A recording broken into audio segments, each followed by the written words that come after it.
Ya saudara, salah satu tokoh yang berkiprah dalam rangkaian Momen Sumpah Pemuda adalah Wage Rudolf Supratman atau yang dikenal WR Supratman. Apa dan bagaimana peran tokoh yang menciptakan lagu kebangsaan Indonesia Raya ini dalam mewujudkan kemerdekaan? Jurnalis Kompas TV Muhammad Syahreza dan tamu spesialnya Adi MS akan mengupasnya tuntas secara langsung dari Museum Sumpah Pemuda.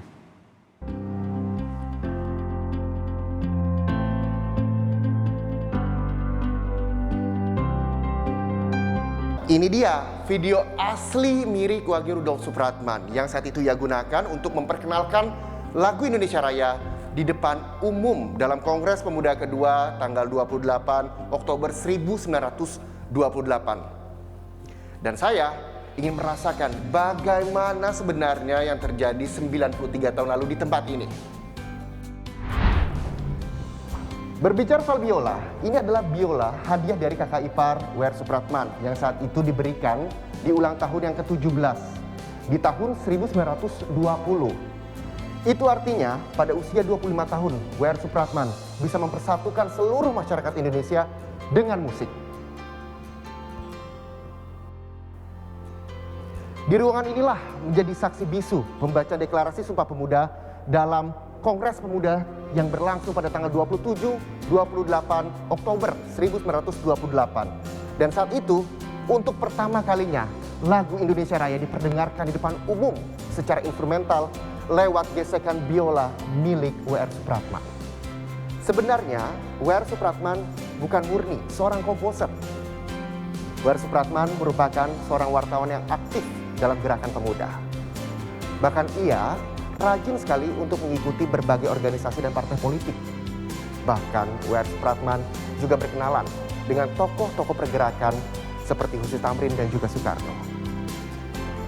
Yang menarik dan tak banyak orang sadari, lagu Indonesia Raya yang kini jadi lagu kebangsaan kita sebenarnya selama ini dinyanyikan hanya satu bait atau satu stansa.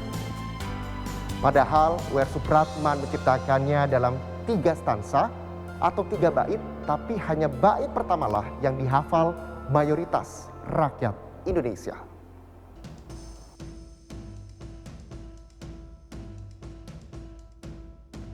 Sampai saat ini masih banyak sekali masyarakat Indonesia yang hikmat mendengarkan dan juga merinding melantunkan lagu Indonesia Raya.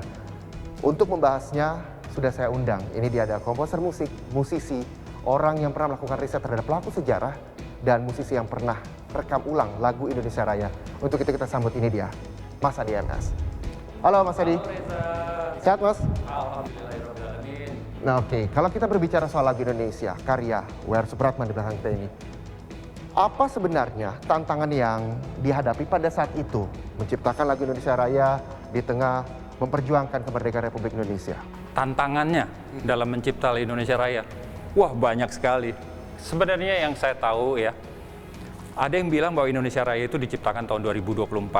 Tapi aku lebih yakin penjelasan yang terakhir itu tahun 1926 pada saat Kongres Pemuda 1 itu dilaksanakan, di mana ada pidato dari ketuanya, yaitu Pak Tabrani dan Pak Sumarmo wakilnya, yang menyebut satu nusa satu bangsa. Begitu terkesannya Pak WR Supratman ini minta izin ke mereka untuk menggunakan itu untuk jadi inspirasi membuat lagu Indonesia. Waktu itu belum Indonesia Raya, Indonesia. Nah, akhirnya diizinkan, beliau bikin yang diperdengarkan tahun 1928, Kongres Pemuda kedua. Judulnya pun Indonesia judulnya. Judulnya Indonesia, bukan Indonesia Raya. Indonesia Raya, Indonesia aja. Kemudian di bagian referennya, kan sekarang yang kita nikmati, Indonesia Raya, merdeka, merdeka, ada merdeka-merdeka gitu. Kalau dulu seperti tertulis di sini, ya Indonesia judulnya, tapi di referennya, mana ini referennya ini? Nah itu dia, Indonesia mulia, mulia. Bukan merdeka. Mulia saat itu.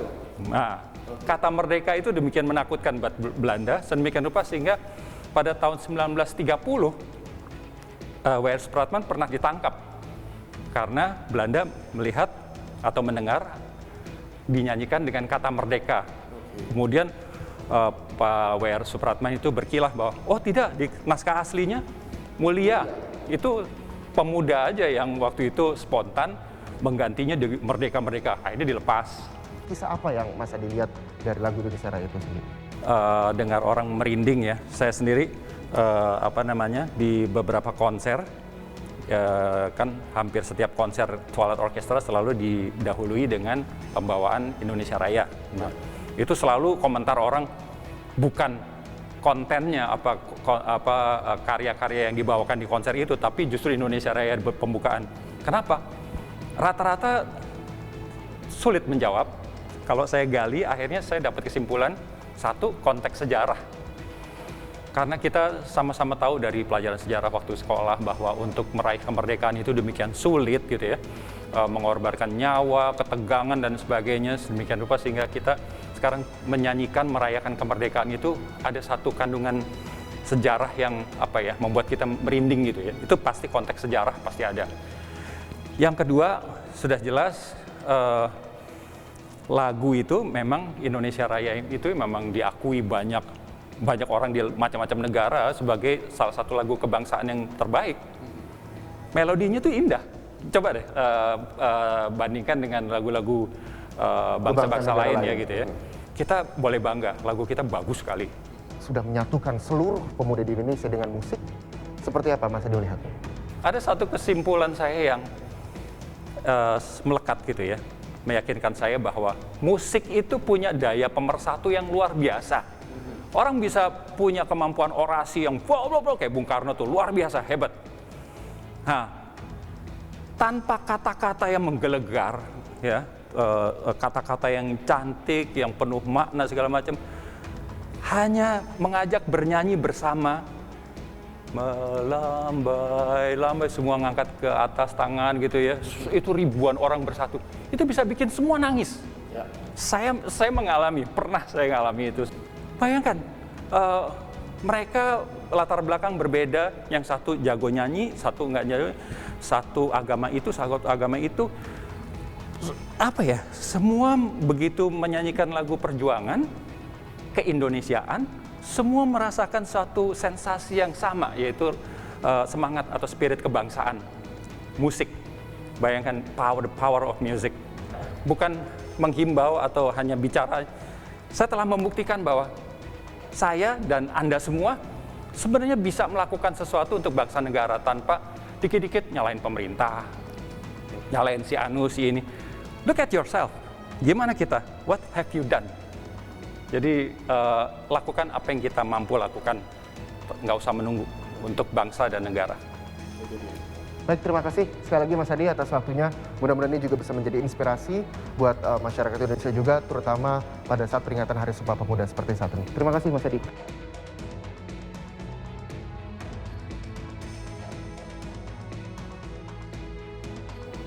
Dalam perjalanan sejarahnya, lagu Indonesia Raya karya W.R. Supratman kerap kali berganti. Seperti disepakati lagu perjuangan dan berganti menjadi lagu kebangsaan. Meski demikian, semangat dan rohnya tetap sama seperti pertama kali lagu itu diciptakan. Muhammad Syahreza, James, Kompas TV, Jakarta.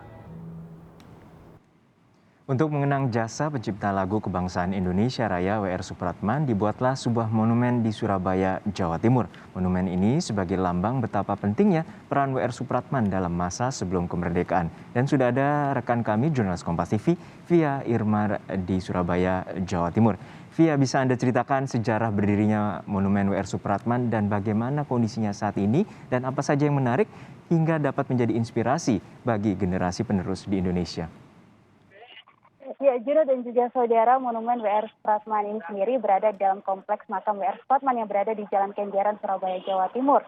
Dan monumen W.R. Supratman ini sendiri, Juno dan juga saudara, sudah ada sejak tanggal 18 Mei 2003 dan diresmikan langsung oleh Presiden Megawati Soekarno Putri. Nah, memang monumen W.R. Supratman ini menjadi salah satu spot foto yang menarik bagi masyarakat yang datang, baik itu untuk berziarah maupun berwisata sejarah. di kompleks makam WR Supratman ini. Dan memang kalau kita melihat bahwa monumen WR Supratman ini berupa WR Supratman yang sedang memainkan bola, kemudian di belakangnya terdapat lirik lagu Indonesia Raya yang ditulis langsung oleh WR Supratman. Ada 3 stansa atau 3 bait lirik lagu Indonesia Raya yang saat itu ditulis langsung oleh WR Supratman. Sementara lirik lagu Indonesia Raya yang kerap kali kita dengarkan ketika memperingati upacara bendera atau memperingati hari-hari nasional, nah itu merupakan lirik lagu Indonesia Raya bait pertama atau stanza yang pertama. Dan 3 stansa lagu Indonesia Raya yang diciptakan langsung oleh WR Supratman ini diperdengarkan untuk pertama kalinya pada saat Kongres Pemuda yang kedua yang dilaksanakan di Jakarta pada tanggal 27 hingga 28 Oktober 1928. Dan memang kalau kita melihat untuk saat ini kondisi monumen WR Supratman yang berada di Jalan Kenjeran Surabaya ini cukup bersih, rapi dan juga asri, dikelilingi oleh berbagai macam tumbuhan dan juga pohon, dan bahkan masyarakat yang datang ke sini pun tidak khawatir kepanasan karena memang cukup asri sekali. Bahkan tadi juga saya melihat ada sejumlah petugas kebersihan yang setiap pagi hingga siang hari ini membersihkan monumen WR Supratman yang berada di dalam kompleks WR Supratman.